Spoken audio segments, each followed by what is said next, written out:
And if we know that 30-40% from Gen Z is not drinking, where are they going? How can we reduce anxiety for example, women to walk into that fitness club by themselves and feel okay? To your point, we don't really have so much occasions anymore where people by accident connect. That's the same standard that it's more awkward now these days to walk outside, ring the bell, and just introduce yourself.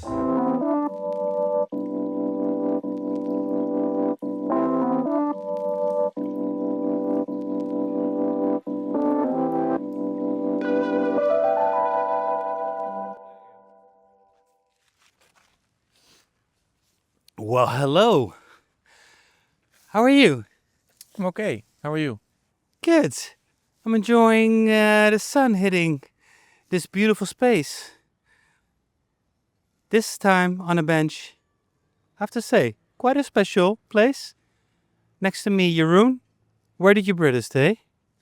We're today at the Rijksmuseum, near Museum Square. It's a nice place in the center. In Amsterdam. In Amsterdam, of course. Let's not forget that. There's probably a museum square in every big city. Another Rijksmuseum. Indeed. There's one of them. That's true. Welcome, everyone, to another new episode of the Good Place podcast on a beautiful bench here in Amsterdam on a sunny day in March.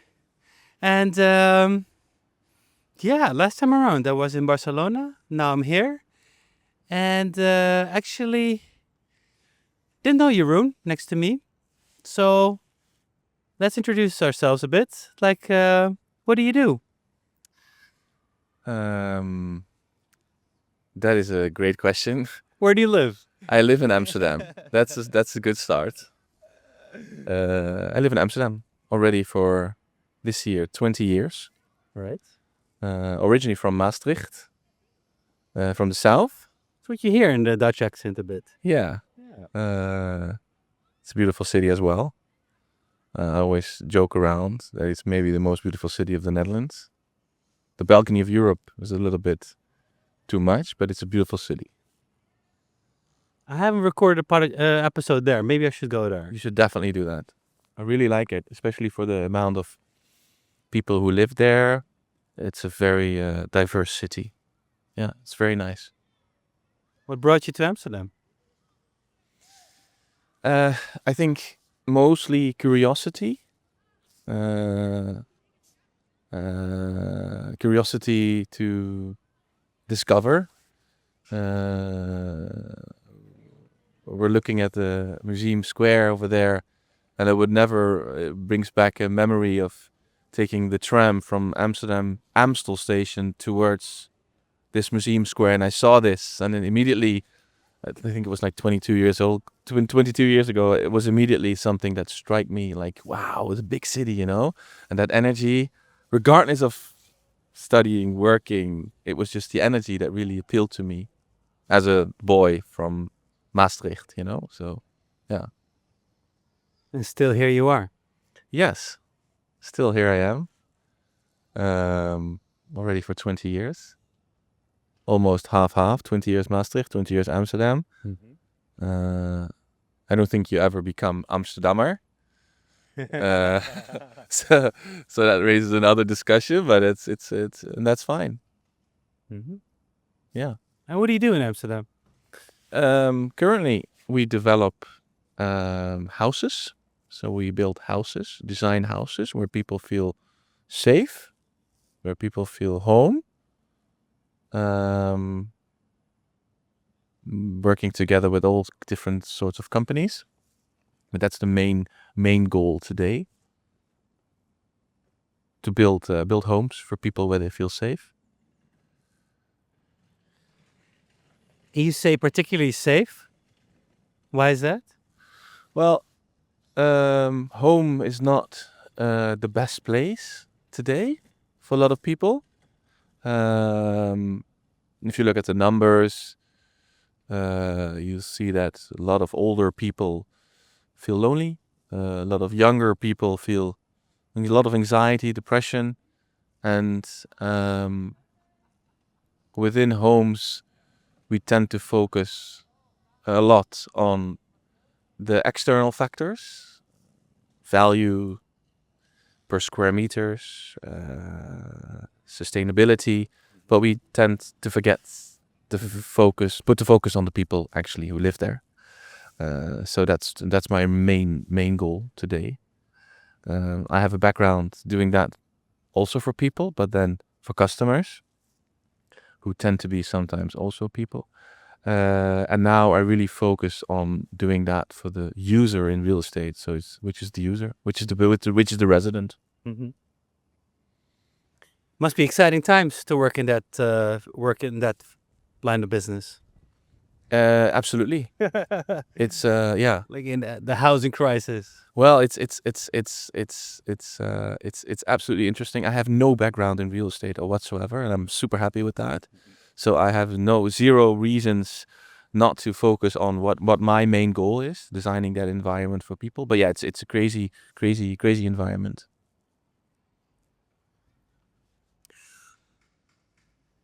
We haven't met in real life. I mean, we connected online as well, which always I like because then, we bring it offline and then connect.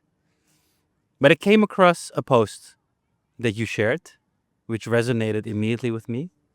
Do you have it by hand, by any chance? Maybe it's something that we can share with the people a bit more. You have it in your head already. In my head, yeah. Yeah? Maybe it's nice to share the post sure. in some ways. Yeah, we can do that. Because that's very much a interesting red thread to this conversation that we're having today. Let me grab you for 1 second. Sure. For once, it was the payoff in your description saying, building better places. Indeed. Yeah. Well, I think as I said, I started my work career. I started my work career mainly focusing on customers, and working for supermarkets, working for big companies like Unilever on a European scale. So millions of people, how they're engaging with brands and with products. And after that, during my own company, I did that mainly for guests. So the customers became guests. Mm-hmm. And we're still talking about humans, by the way, but they became guests. So they would stay a couple of days or a week into into a hotel or Airbnb. And then I just marked this huge, untouched area, which is the resident, which is the user in real estate. And we tend to spend a lot of time on our phones. Yes, but we spend even more time at home. So if you look at it home from that perspective, it's the device we spend the most time. And as I said already, and that's also regarding to my post, 56% of the people in Amsterdam live by themselves, and the percentage among young professionals are even higher.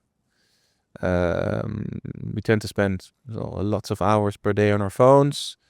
Amsterdam looks from the outside as one of the most social cities out there, but it's a pretty lonely place by times. And can I add some numbers from your post? It says 56% of households in Amsterdam are single-person households. Among young professionals, this rises to 60 to 65%. 55% of residents are between 20 and 44 years old. 41% of young residents report feeling lonely regularly. That's enormous.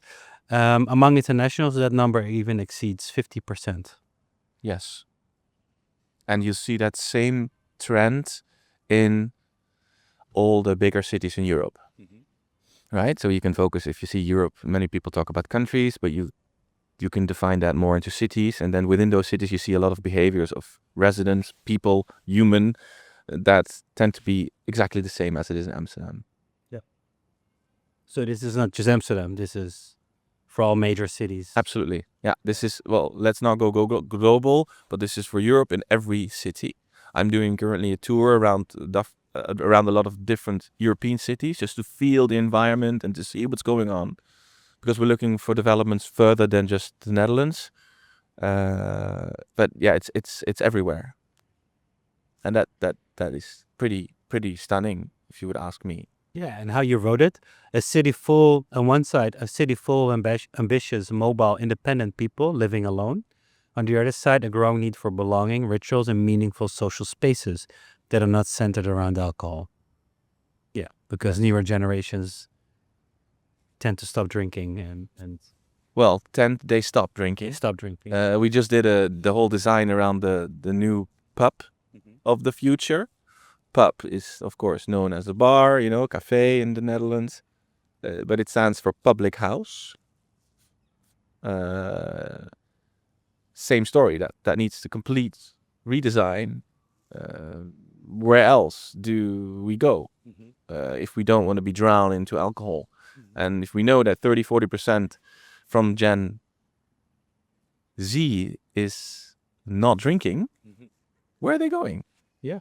And we Gonna can't meet. exactly, and that's not going to be happening on Instagram. And if it's happening on Instagram, Facebook, or whatever, it's not good for us. We're built to connect. We're built to have a tap on the shoulder. We're built to have that meaning with other people too. So that could be a trigger for those numbers. But that's also how you respond to it in that same post. People, community-driven concepts. Meeting in real life, and then social wellness clubs, run clubs, breathwork communities, cold exposure gatherings, sauna rituals, sober social events, which are more than trends. It's really urban life. Yeah. So people search for meaning and belonging, and they do that through their daily lives. So people do that through their work, right? People do that through their activities. People do that through many things. And because of media consumption, we used to look at the same television channels, all of us. Now we all have our own device, looking at our own content in our own little niche, in our own little space. You already feel it. It's very lonely. So so you need to facilitate that as a brand, as a government, as a employer. That belonging is sometimes more important than just a role or reality from people.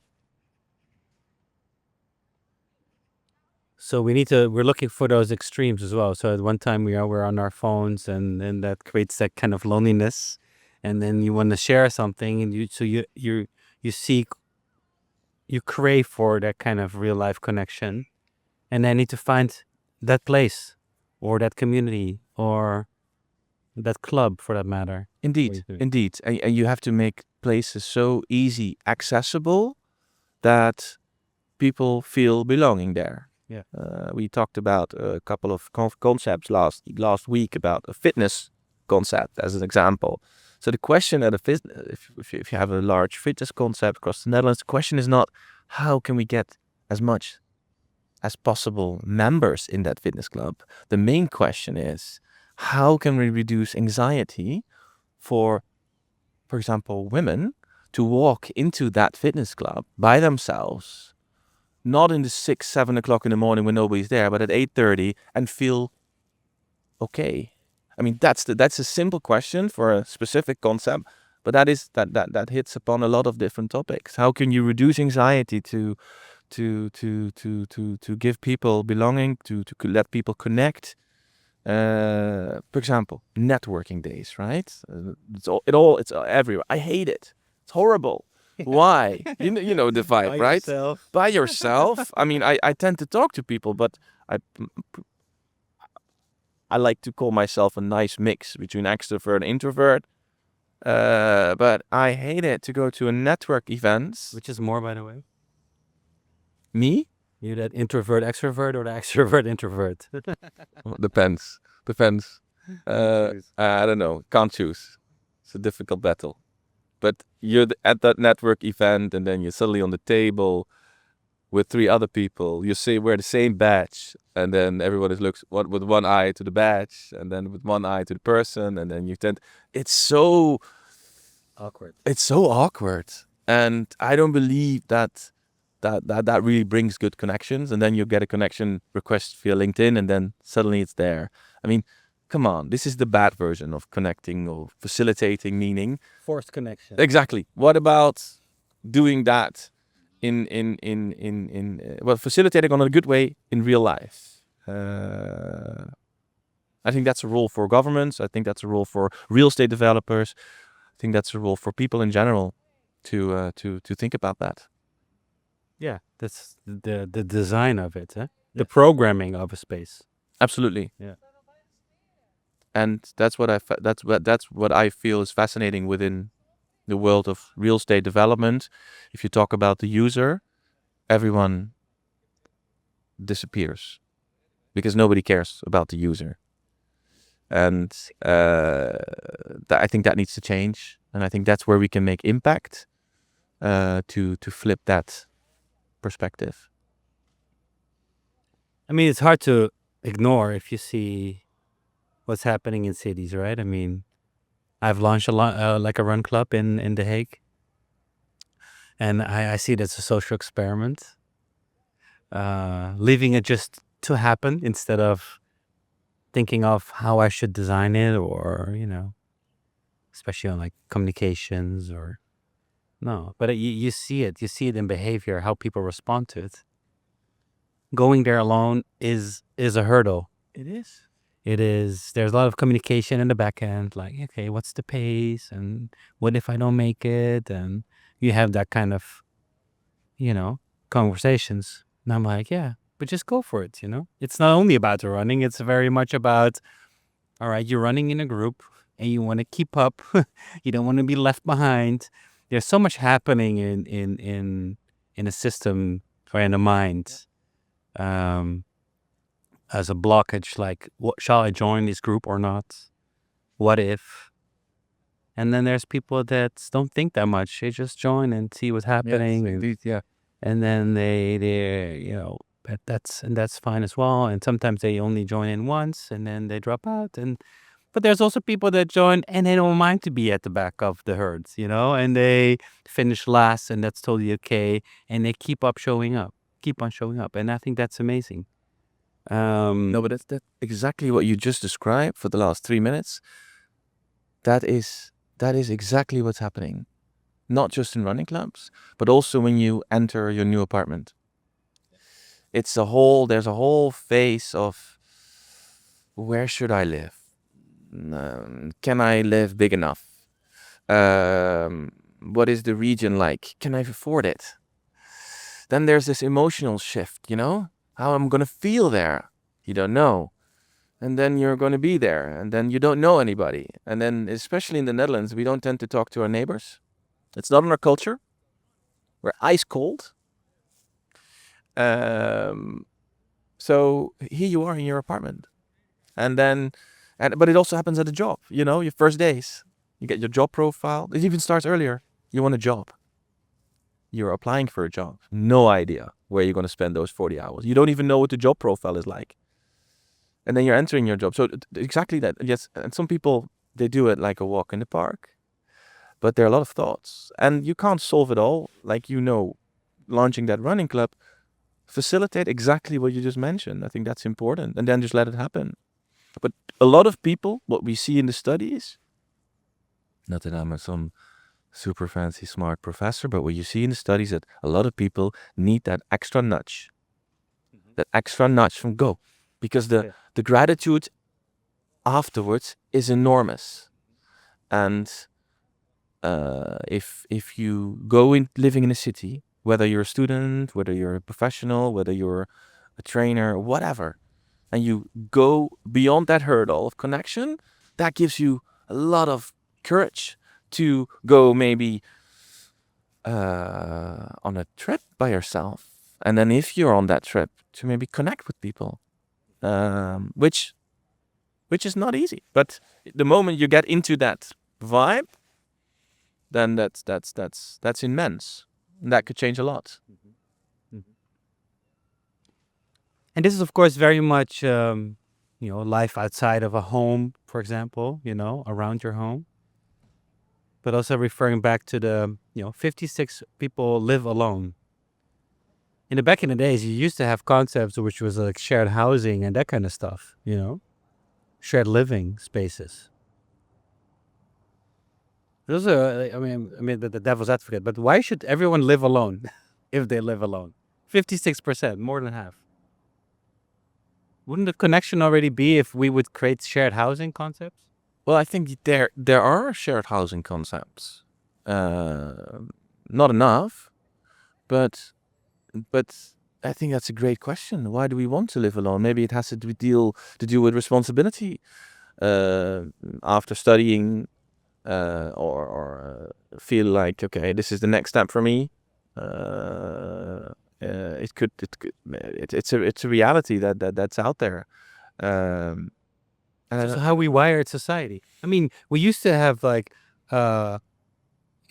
washing laundries on every corner of the street. Now everybody has their own washing machine to do their laundry.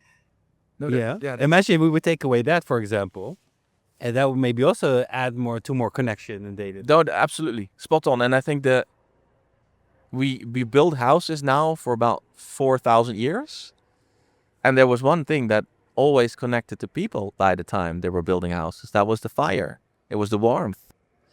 And to your point, we don't really have so much occasions anymore where people by accident connect. I mean, even if you're out of salt, you can order it through through Flink or through you don't even have to. So no, you don't. It's actually weird.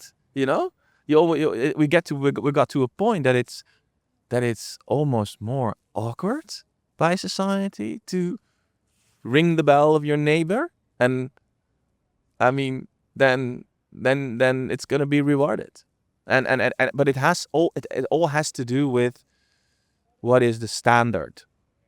Every Thursday morning I give an iPad cafe across the street of my apartment at the elderly home, and then we have about 30-40 elderly people, and they always complain about the fact that my daughter is not calling me anymore. Yeah.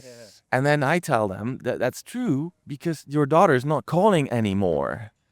And then they're like, "What do you mean?" I go, actively calling. And then we show them. I show them how to record a voice message, and then in a blink of an eye they have a message back. And that is, so it's the standard. It doesn't mean we don't love our mothers. It's the standard of communication that makes it completely different. And that's the same standard that it's more awkward now these days to walk outside, ring the bell, and just introduce yourself. I did it with my neighbor to just live there, and I thought, okay, let's do it then. Do big boy, let's do it. And I was there to say, hey, if anything's wrong, just let me know. And we exchanged numbers, and I think I follow him on TikTok, but that's it. All right. Yeah. And I think and that's exactly it's the extra nudge that we need. So in all the housing facilities that we're building and we're designing, we do design, building, and all these facilities, we do it ourselves. Of course, together with a lot of partners in the ecosystem, we implement that nudge. We implement that system that gives people the extra nudge to connect. You're designing connection. It sounds weird, right? Because you also, especially in real estate, without making it too much business-wise, but you have a lot of the digitalization starts now around real estate, around housing. So suddenly you have community apps. Like you can download a community out of the app store. Of course not. You need people. But to our point earlier, they also need an extra nudge.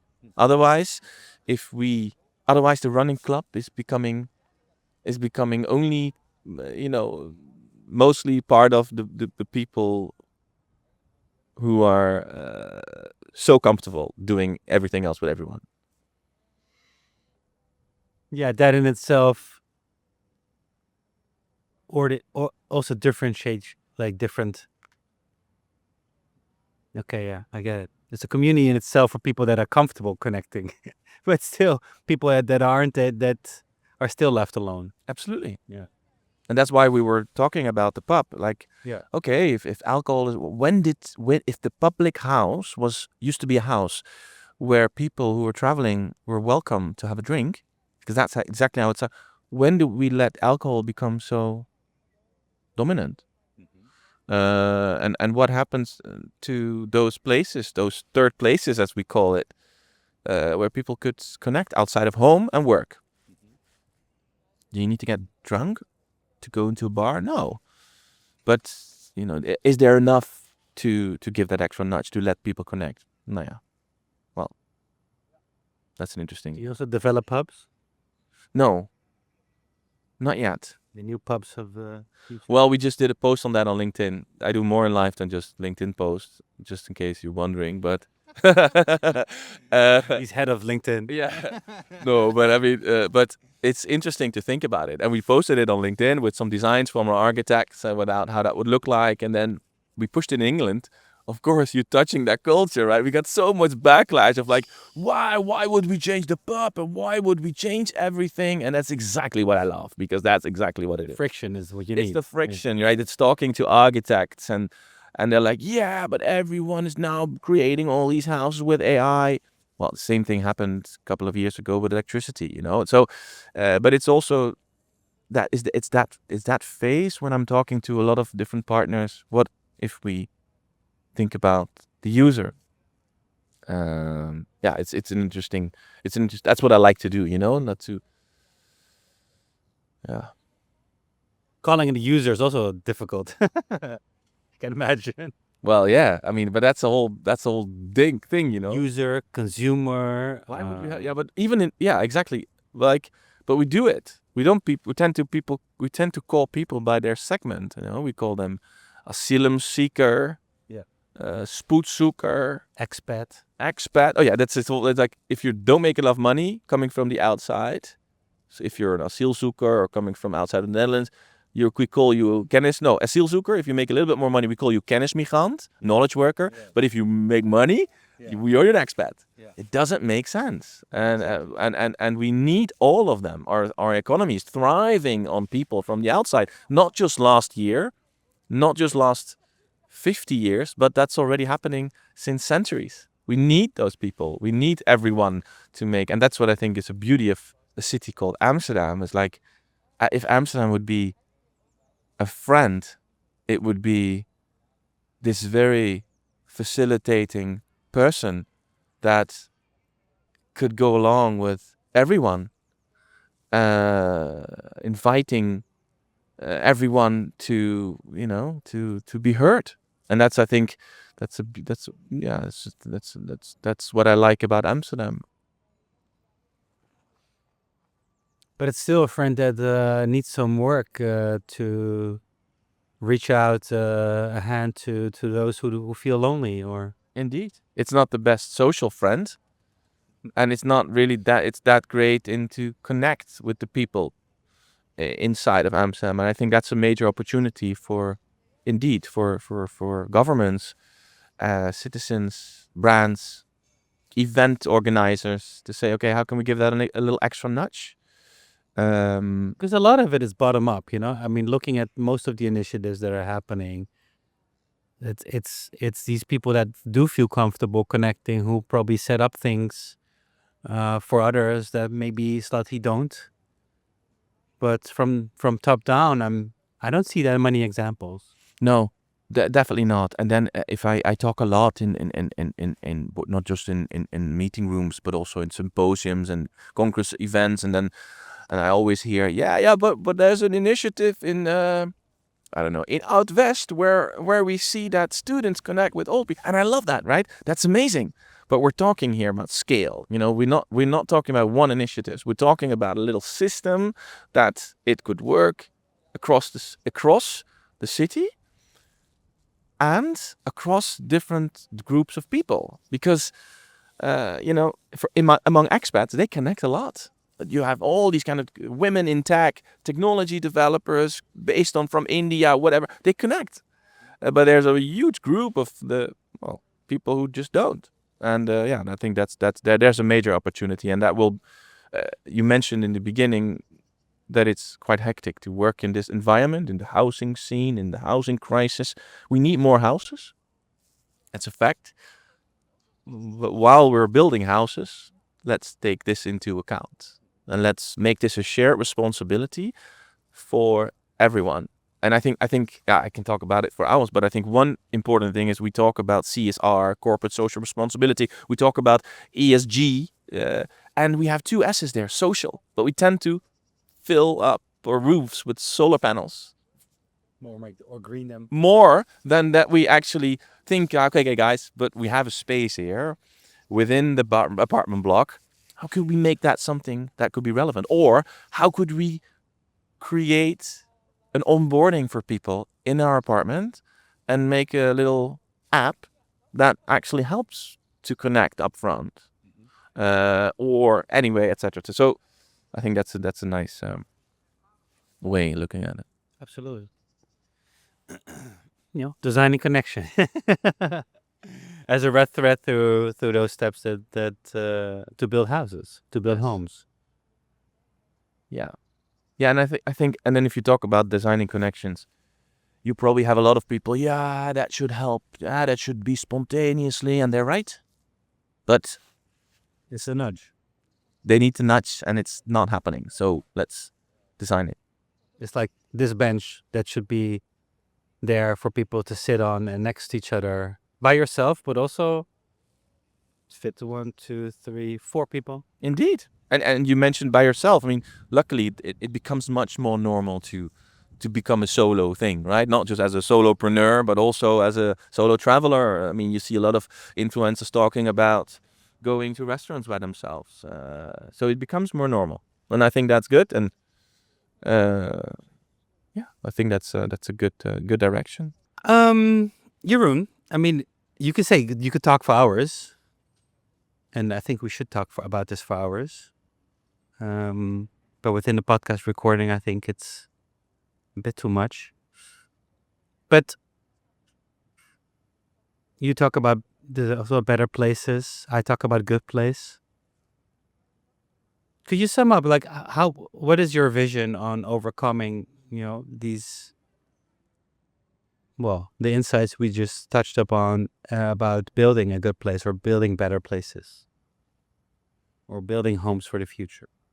I think it's very easy. I think in the process of economics, whether it's building a house, building a store, etc., we tend to forget the most important parts, and that's the people. And we all have amazing, tough questions, but it's actually very simple. It's like, how do you maintain a relationship with your loved ones, with your parents, with your friends, with your partner, with your kids? You simply ask, hopefully, how are they doing? And I think if we take that simple standard, simple thing to bigger things, then that's already a great start. Because no great marriage or partnership or friendship is being developed or being evolved from not looking after each other.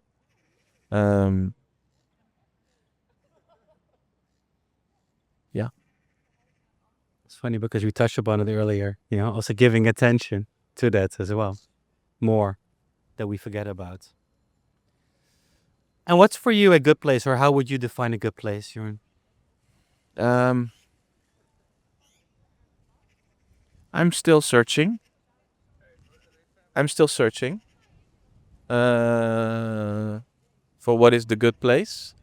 I cannot really connect that to place. Like, I think I like Amsterdam. I like to travel. I like to feel the energy from outside. I'm still building my home as it is in all kind of ways. I tend to forget that a bit the last years, and I'm getting better in that every day. But being together with my son, at a soccer field or going to a game or being together is what I would define home for me now, today. Sharing attention. Yes. Great to see these both worlds in parallel. Your own world and the world that you're shaping and designing in your job and work. Yeah, I think everything always comes in balance, right? I mean, you can hopefully build amazing homes because you struggle to find the best. I think it's, but I think it's if you you mentioned you started with what are you doing this moment, and I find that a hard question because I won't let myself defined by my work. So what else? What I'm gonna do? I mean, I could say marketeer, I could say designer, I could say architect, I could say developer, Head of LinkedIn. head of LinkedIn, creating posts, trying to be interesting. But I think I try to do close to what I feel and what I'm becoming, if that makes sense. And I think that always comes in balance. And yeah, we all have our open challenges to work on.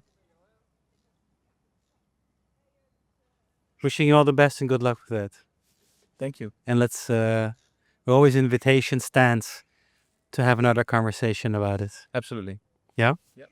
Thank Would you love for to check your it. invitation and for your time too. For my listening ear. Indeed. Thanks.